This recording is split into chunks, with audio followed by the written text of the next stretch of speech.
Okay, so D major was actually the first chord I learned.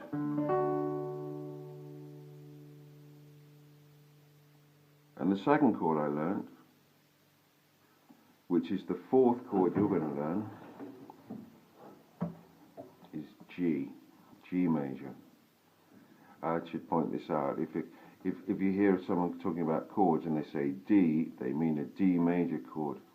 If they say G, they mean a G major chord. If it's a minor chord, they'll say A minor or E minor or B minor or whatever. So take it, if I say G, a G chord, or if anybody says to you a G chord, that they'll generally mean G major. So this is a G major chord, and we're going to start. I'll show you how I learned to play a G major chord. First of all, my first finger, I was quite young, so I'm putting my first finger on the third fret of the top string, the top E string, and I'm just playing 4 strings.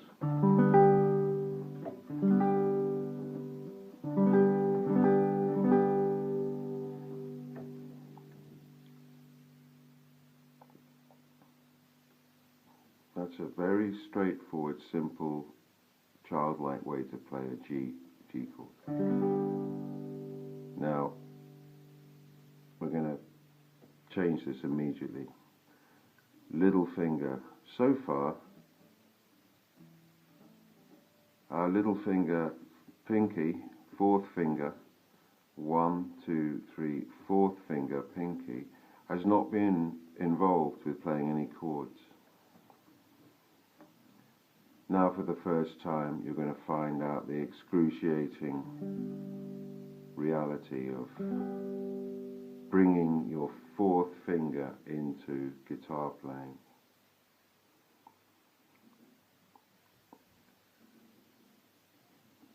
My right hand, that little finger doesn't do anything. I could lose it tomorrow in an accident, and it would mean very little to me as a guitar player. I think it would be catastrophic for other reasons, but for I would probably be able to manage. As a piano player, that would be catastrophic, losing the. But needs must, and say Django, he managed to work out how to reform chords with limited finger use. So anyway, my point is that now we're going to be starting to use the little finger, and we're going to play the G chord. Instead of playing with the first finger here on the 3rd fret on the top string, we're going to play it with the little finger on the 1st fret on the top string, and then you're going to try and reach all the way down to the bottom with your 3rd finger, 3rd fret. So you've got the bottom one and you've got the top one.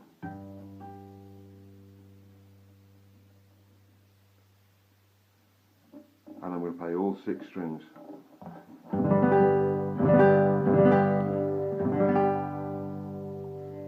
Now you'll go online and you'll say, you'll see that I'm not playing any other strings. All my other strings,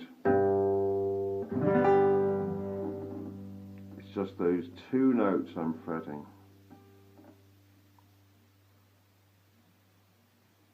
But you'll go online and you'll see guitar shapes, and you'll see other teachers, and they'll teach you to play a G chord with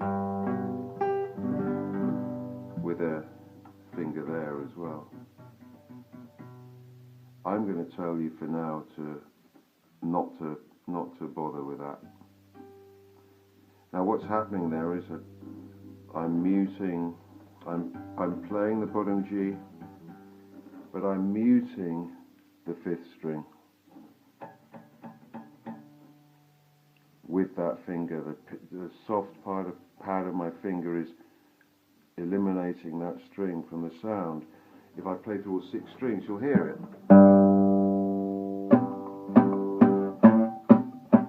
That string's dead. That's open, that's open, that's open, and that's the top fretted string.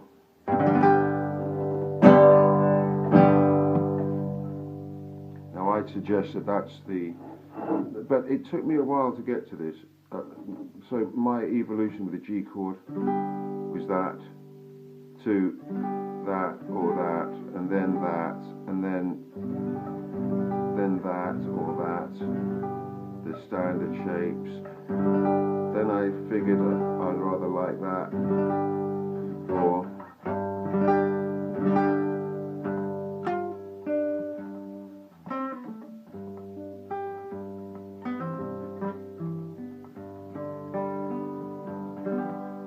but I would, the only time I'm going to put this one in, put this finger in on there.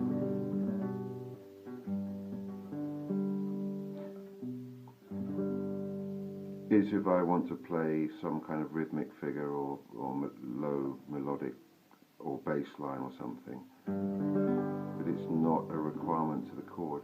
On a really rich Steinway type guitar, on a beautiful acoustic Gibson acoustic with lots of low resonance, then this can start to be a very nice note, but usually I just avoid it. And you'll play it in, you might play it in a line.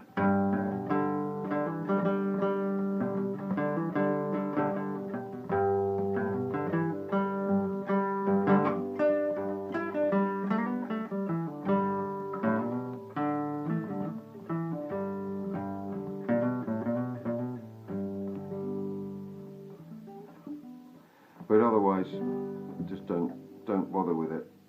Learn your G chord like that. I'm sure some people will disagree, but I'm going to stick with that. So now you've got 4 chords. E minor,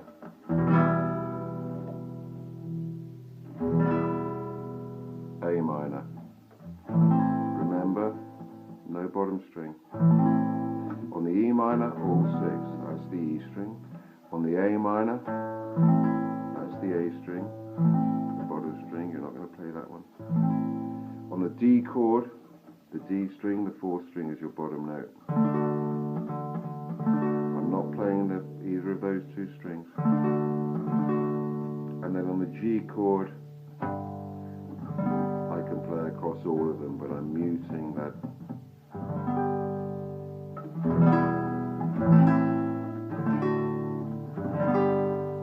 E minor, A minor, D,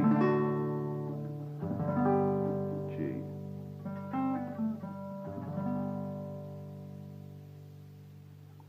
Thank you.